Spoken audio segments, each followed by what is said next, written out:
Hello football fans, কলম্বাসের ঘরের মাঠে আজ জোড়া গোল করার মাধ্যমে ইন্টার মায়ামিকে দারুণ এক জয় এনে দিয়েছেন লিওনেল মেসি, যার দ্বারা নিজেদের ক্লাব ইতিহাসে মায়ামি প্রথমবার MLS এর সাপোর্টার শিল্ডটা জয় করেছে।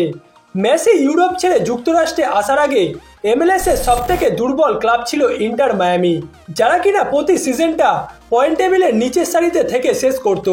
কিন্তু মেসি ক্লাবটিতে আসার পর গেল সিজনে লিগস কাপ এবং এবার মায়ামি MLS এর সাপোর্টার শিল্ডটা জয় করলো। গেল সিজনে লিগস কাপের মাত্র 7 ম্যাচে 10টি গোল ও একটি অ্যাসিস্টের মাধ্যমে টুর্নামেন্টের সেরা খেলোয়াড় ও সর্বোচ্চ গোলদাতার পুরস্কারটি জয়ের পাশাপাশি ইন্টার মায়ামিকে তাদের ইতিহাসের প্রথম শিরোপাও জেতান মেসি। কিন্তু এই সিজনে ইনজুরির কারণে মায়ামির হয়ে প্রতিটা ম্যাচে মাঠে নামতে পারেননি লিওনেল মেসি। এই সিজনে মায়ামির হয়ে মেসি মাত্র 20টি ম্যাচে মাঠে নেমেছেন, যেখানে তার নামের পাশে 19টি গোল এবং 12টি অ্যাসিস্ট আছে। অর্থাৎ মায়ামির হয়ে এই সিজনে লিওনেল মেসি মাত্র 20 ম্যাচে 31টি গোলে কন্ট্রিবিউট করেছেন, যেখানে শুধুমাত্র MLS-এই এই সিজনে 17টি ম্যাচে মাঠে নেমেছে লিওনেল মেসি, যেখানে তার নামের পাশে 17টি গোল ও 10টি অ্যাসিস্ট আছে, যার দ্বারা ইন্টার মায়ামিকে তাদের ক্লাব ইতিহাসে দ্বিতীয় শিরোপাটাও এনে দিয়েছেন মেসি। এবং তার এই পারফরম্যান্সের কারণে এই সিজনে MLS-এর প্রতিটা ম্যাচে খেলতে না পারলেও নিঃসন্দেহে লিওনেল মেসির হাতেই এই সিজনের MLS-এর সেরা ফুটবলারের পুরস্কারটি উঠতে যাচ্ছে।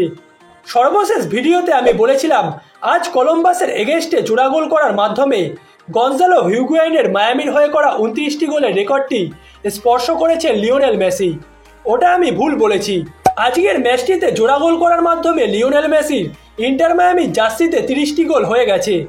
মায়ামির হয়ে এখনো পর্যন্ত 34টি ম্যাচ খেলে 30টি গোল এবং 17টি অ্যাসিস্ট করেছেন মেসি, যার দ্বারা তিনি গঞ্জালো হিগুয়েইনকে ছাড়িয়ে ইন্টার মায়ামির ক্লাব ইতিহাসে দ্বিতীয় সর্বোচ্চ গোলদাতা হয়ে গেছেন।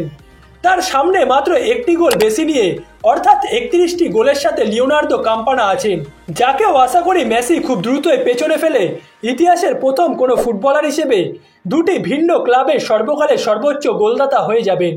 এই সিজনে MLS-এ ইন্টার মায়ামি যেভাবে খেলেছে তাতে সাপোর্টার শিল্ডটা জয় করার যোগ্য দাবিদার তারা। বিশেষ করে গেল সিজনে যে দলটা MLS-এর মূল পর্বের জন্যই কোয়ালিফাই করতে পারেনি, এখন তাদের কাছে সুযোগ আছে MLS-এর ইতিহাসের এক সিজনে সবথেকে বেশি পয়েন্ট অর্জন করার। 2021 সালে নিউ ইংল্যান্ড দলটি MLS-এর ইতিহাসের প্রথম কোনো ক্লাব হিসেবে এক সিজনে 73 পয়েন্ট অর্জন করেছিল এবং মেসিদের কাছে সুযোগ আছে এবার তাদের সেই রেকর্ডটি নিজেদের নামে করার। বর্তমানে মায়ামির পয়েন্ট 68 এবং এখনও তাদের হাতে 2টি ম্যাচ বাকি আছে। অর্থাৎ পরবর্তী 2টি ম্যাচে যদি ইন্টার মায়ামি জিততে পারে তাহলে তাদের পয়েন্ট দাঁড়াবে 74। সেক্ষেত্রে নিউ ইংল্যান্ডের রেকর্ডটি ভেঙে ইন্টার মায়ামি নিজেদের নামে এই রেকর্ডটি করতে পারবে।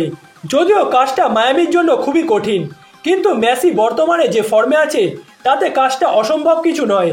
সর্বশেষ ম্যাচে কার্লটের এগেনস্টে এবং আজ কলম্বাসের এগেনস্টে বক্সের বাইরে দিয়ে মেসি যে গোলটি করেছেন তা এক কথায় অসাধারণ ছিল।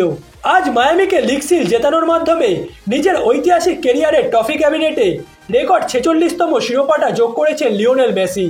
ফুটবল ইতিহাসে দ্বিতীয় কোনো খেলোয়াড় নেই যে কিনা তার ক্যারিয়ারে 45টি শিরোপা জিতেছে, সেখানে লিওনেল মেসি একাই আজ তার ক্যারিয়ারের রেকর্ড 46তম শিরোপাটি জয় করলেন।